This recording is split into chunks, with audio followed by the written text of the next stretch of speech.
को जय मसीह की परमेश्वर के अनुग्रह से जो परमेश्वर के पवित्र वचन पवित्र बाइबल के अनुसार पढ़ते उनको मनन करते उनके द्वारा हमें और आप सबको प्रकाशन मिले।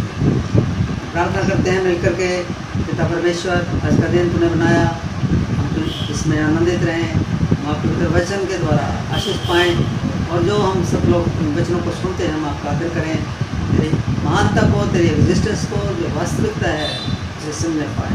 धन्यवाद यीशु, आपकी उपस्थिति हमारे बीच में, पवित्र आत्मा आपका अनुग्रह हम सुनाम से मांगते हैं। परमेश्वर के पवित्र बाइबल के वचन इब्रानियों 2 के अनुसार इसमें लिखा है, इस कारण चाहिए कि हम उन बातों को जो हमने सुनी कि और भी मन लगाए, ऐसा ना हो कि बहकर उनसे दूर चले जाए। हम परमेश्वर के वचन के अनुसार परमेश्वर की वाणी को सुनते हैं, उसके वचनों को सुनते हैं, उनकी ओर मन लगाएं, ऐसा ना हो उनसे बहकर दूर चले जाएं। क्योंकि आज महान परमेश्वर की इच्छा यही है कि हम उसके पदानुसार चलें और उसके अद्भुत कामों के द्वारा जो उसने हमारे जीवन में किए हैं और पवित्र आत्मा के वरदानों के बांटने के द्वारा इसकी गवाही वो समय समय पर देते आए, उनका अनुसरण करें। आज महान परमेश्वर यीशु मसीह जो हमारा उद्धारकर्ता परमेश्वर है, 5 वचन लिखा है, उसने उस आने वाले जगत को जिसकी चर्चा हम कर रहे हैं सर्वदूतों के अधीन ना किया, वरना किसी ने यहाँ तक गवाही दी है कि मनुष्य क्या है कि तो उसकी सुधि लेता है, या मनुष्य का पुत्र क्या है तो उसकी चिंता करता है। तूने उसे सर्वदूतों से कुछ ही कम किया और तूने उस पर महिमा और आदर का मुकुट रखा और उसके हाथों के कामों पर अधिकार दिया और तूने सब कुछ उसके पांव के नीचे कर दिया। जब सारा अधिकार परमेश्वर ने हमारे प्रभु यीशु मसीह को दिया है और किसी को नहीं दिया और सब कुछ उसके पांव के नीचे कर दिया, तो हम उसकी महानता को, उसके उस कार्य को जो आज तक भी परमेश्वर अलग अलग रीति से अपने सामर्थ्य के कामों के द्वारा, अपने पिता परमेश्वर अद्भुत चिन्हों के द्वारा हमारे जीवन में करता आया और कर रहा है। आज हम प्रभु के वचन से आगे बढ़ते हुए पढ़ते हैं, पर हम यीशु को जो सर्वदूतों से भी कुछ काम किया गया था, मृत्यु का दुख उठाने के कारण महिमा और आदर का मुकुट पहने हुए देखते हैं, ताकि परमेश्वर के अनुग्रह से वह हर एक मनुष्यों के लिए मृत्यु का स्वाद चखे। यीशु मसीह एक महान उद्धार करता आया है, उसने अपने जीवन में कोई पाप नहीं किया था, पर हम मानव जगत के लिए, वो पाप के लिए उस क्रूस के दंड को सहता है, यहाँ तक वो उस मृत्यु को सहता है, ताकि वचन में लिखा है परमेश्वर के अनुग्रह से वह हर एक मनुष्यों के लिए मृत्यु का स्वाद चखे। क्योंकि जिसके लिए सब कुछ है और उसको ये अच्छा लगा कि वह बहुत से पुत्रों को महिमा में पहुंचाए। आज महान परमेश्वर का कार्य है, उस उद्धारकर्ता का कार्य है, उसके खुद अपने दुख उठाने के द्वारा सिद्ध हुआ है। क्योंकि पितर करने वाला वचन लिखा है, जो पितर किए जाते हैं सब एक ही मूल से हैं, इसका वह उन्हें भाई कहने से नहीं ले जाता।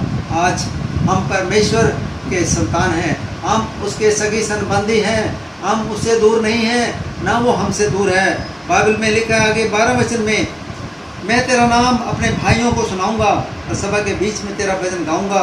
और फिर यह कि मैं उन पर भरोसा रखूंगा और वह देख, मैं उनको लड़कों से जिसे परमेश्वर ने मुझे दिया, इसलिए कि लड़के मांस और लहू के भागी हैं, तो वह आप भी उनके समान उनका सहभागी हो गया, ताकि मृत्यु के द्वारा उसे जिसे मृत्यु पर शक्ति मिली थी अर्थात शैतान को निकम्मा कर दे। और जितने मृत्यु के भय से हमारे जीवन भर दासत्व में फंसे थे उन्हें छुड़ा ले। आज महान परमेश्वर ने क्रूस पर उस शत्रु की शक्ति का, उस शैतान की शक्ति का, जिसने यीशु मसीह को क्रूस पर लज्जित किया, उसका क्रूस पर खुला तमाशा किया।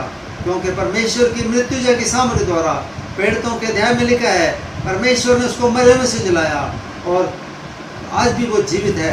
आज जो हम सबके लिए प्रार्थना करता है, आज वो दासत्व की जो बंधन था यीशु मसीह ने खुद अपने ऊपर लेकर के, वो खुद दास बन गया, खुद गुनाहगार बन गया, अपने शरीर पर उस दासत्व के बंधन को लेकर के क्रूस पर उसने शैतान का कार्य को खुला तमाशा किया।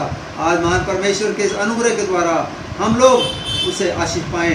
बाइबल में लिखा है, इस कारण उसको चाहिए था कि ऐसे क्यों हुआ। वचन में लिखा है कि उसको चाहिए था कि सब बातों में वो अपने भाइयों के समान बने, जिससे उन बातों में जो परमेश्वर से संबंध रखती है एक दयालु और विश्वास योग्य महायाजक बने, ताकि लोगों के लिए प्रायश्चित करे।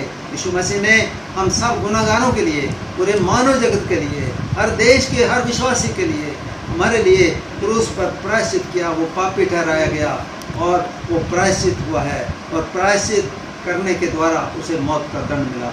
मेरा परमेश्वर वचन में लिखा है, जब उसने परीक्षा की दशा में दुख उठाया है तो वह उनकी भी सहायता कर सकता है, उनकी परीक्षा होती है।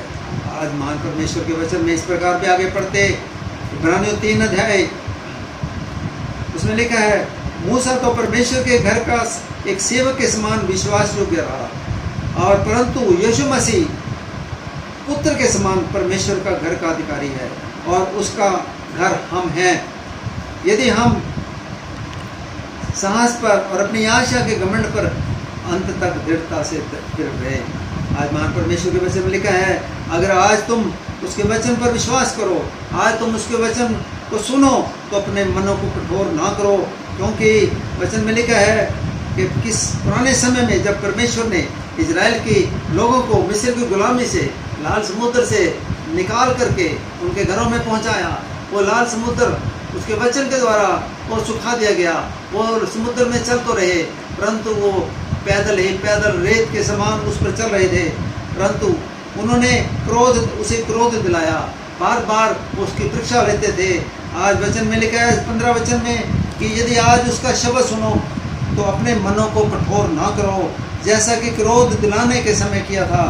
भला किन लोगों ने सुनकर भी क्रोध दिलाया? क्या उन सबों ने नहीं जो मूसा के द्वारा मिस्र से निकले थे? और वह 40 वर्ष तक किन लोगों से क्रोधित रहा? क्या उन्हीं से नहीं जिन्होंने पाप किया?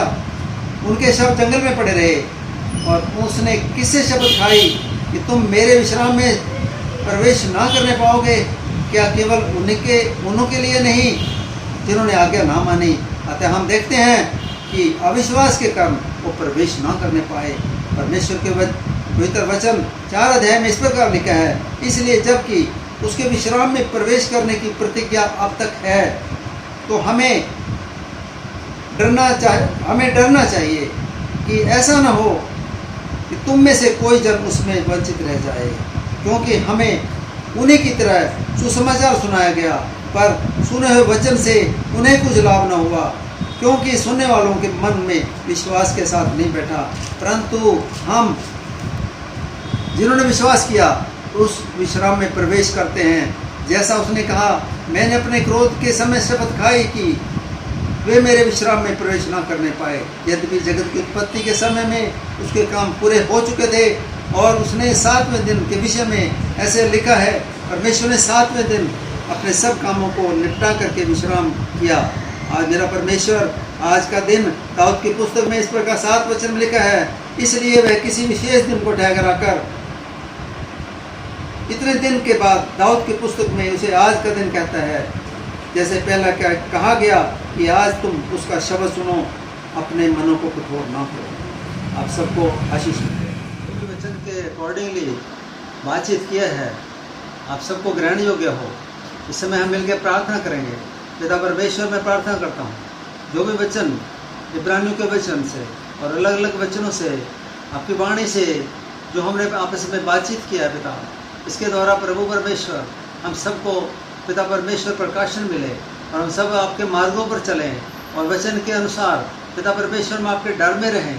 ऐसा ना हो कि परमेश्वर पिता इस प्रकार इजरायली लोग पिता उस तेरी महान दया को छूट गए, उसको प्राप्त नहीं कर सके, परंतु जो आज का दिन का समय है परमेश्वर, जैसे हमने आपके वचन से सुना, आपके वचन के द्वारा हम आपका आदर करें और आपके सीम धन को प्राप्त करें और आपकी निकटता को प्राप्त करें। धन्यवाद यीशु, प्रार्थना सुनने के लिए धन्यवाद। यीशु मसीह के नाम से हम सबको आशीष मिले। आमीन।